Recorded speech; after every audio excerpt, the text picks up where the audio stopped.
the setups that we had, we were in this real jailhouse, which is abandoned, but very spooky environment, and giving it a real sort of stark quality, almost a noir kind of a quality to it that matches the game.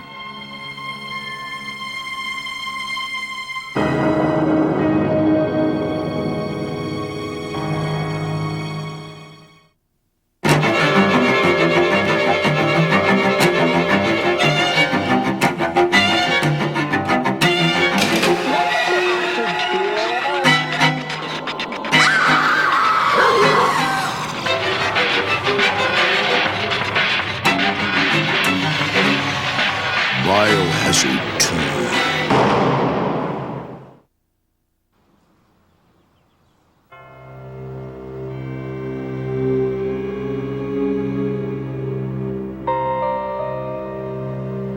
Well, what we were trying to do, this is a commercial for Biohazard 2, but we wanted it to look like a movie, so we basically wanted to produce it very much like a movie instead of like a commercial shoot. It's fabulous. I mean, I love making the movies, and it's great that there's a game which is, it's like a flashback to that genre, and it's, I can feel maybe a little bit like I had some influence on it, and so I feel very flattered, And it was just like a small motion picture shoot with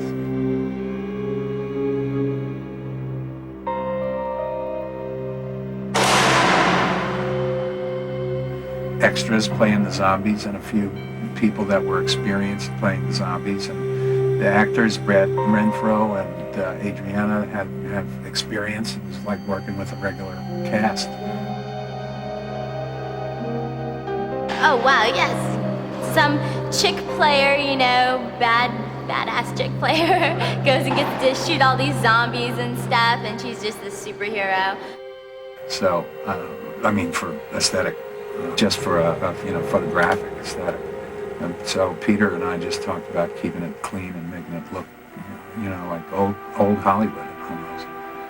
And that's pretty much the way. Behind a character, in front of a character, it sometimes gets tricky lighting-wise because you want to keep it spooky, you want to keep it dark, but there's, particularly with any sort of blood effect or anything like that, you have to have enough light there so the audience knows really what's happening, but keep it spooky at the same time.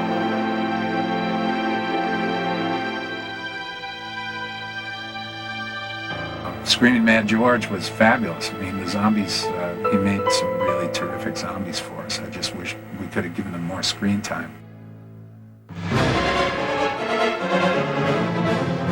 Well, now, zombie is something that is very, in a way, it's so overdone. And I usually tends to do something that is more in the surreal stage. So, and then trying to make something very different from anybody's done, same genre. But in the sense of zombie, is a very difficult to try to put something very, surrealistic imagery thing going on, because then it really cuts off from the original, point. Right, so, I just thought, okay, well, we should just do it, make the really good zombies. You know what I mean? Instead of trying to do some different thing, because they want a zombie and this is that. You're right, so, I just thought, okay, well, we should just do it, make the really good zombies.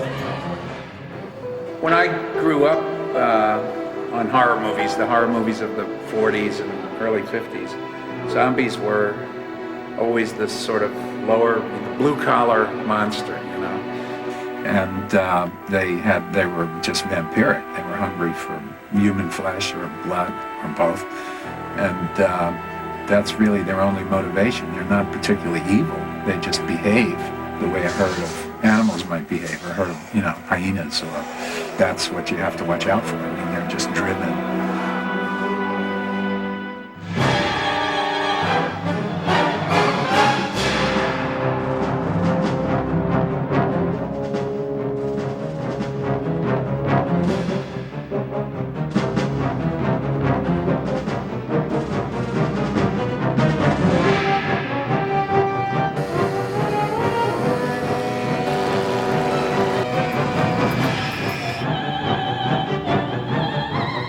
Well, you know, it's funny when you get a bunch of zombies in a room. I find all the times that I've worked with zombies, if I make any physical move when I'm talking, then all of a sudden they all do it. And you have 40 zombies doing exactly the same thing, which is, so I generally let them invent their own moves, you know, how they want to behave, basically just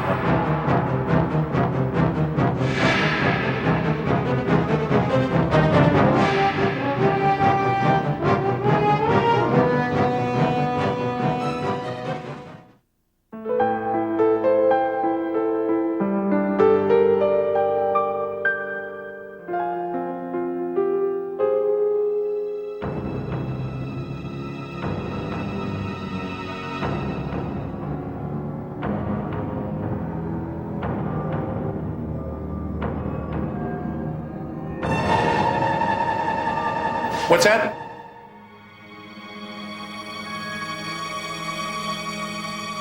Doesn't it kind of reflect on, I kind of like it because it's a real big change coming from a spiritual hero to an actual literal hero.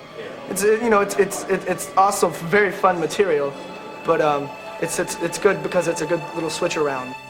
I don't know why, but pretty much left it up to me. You know. I might be able to handle it. I don't know.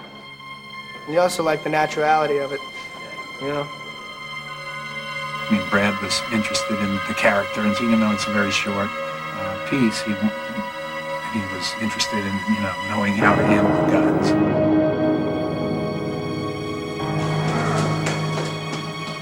In my stories, the people that are trapped by them or that get in trouble are people who just can't either handle it or can't communicate properly with each other to form a plan to work around this problem, and so. Yeah, we're good.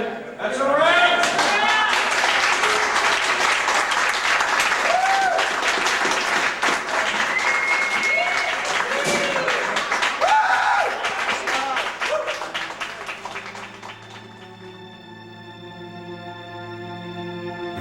They don't have a lot of power. They move slowly. You can defeat them easily one at a time.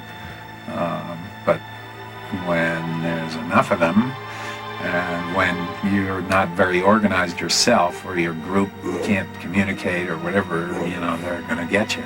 And those are thematically what I've always worked with.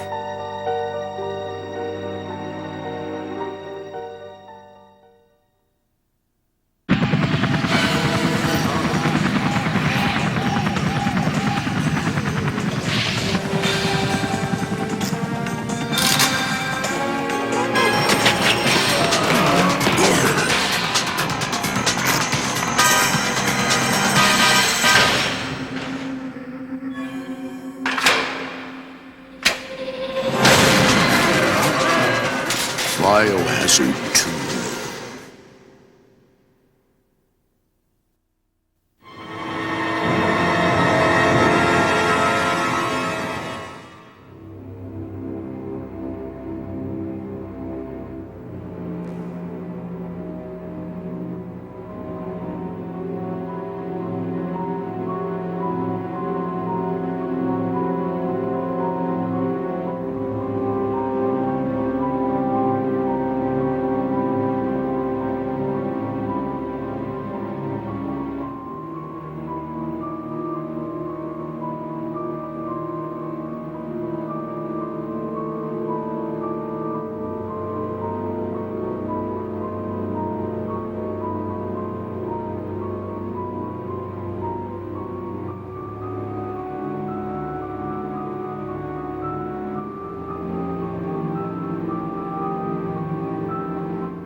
Feed me.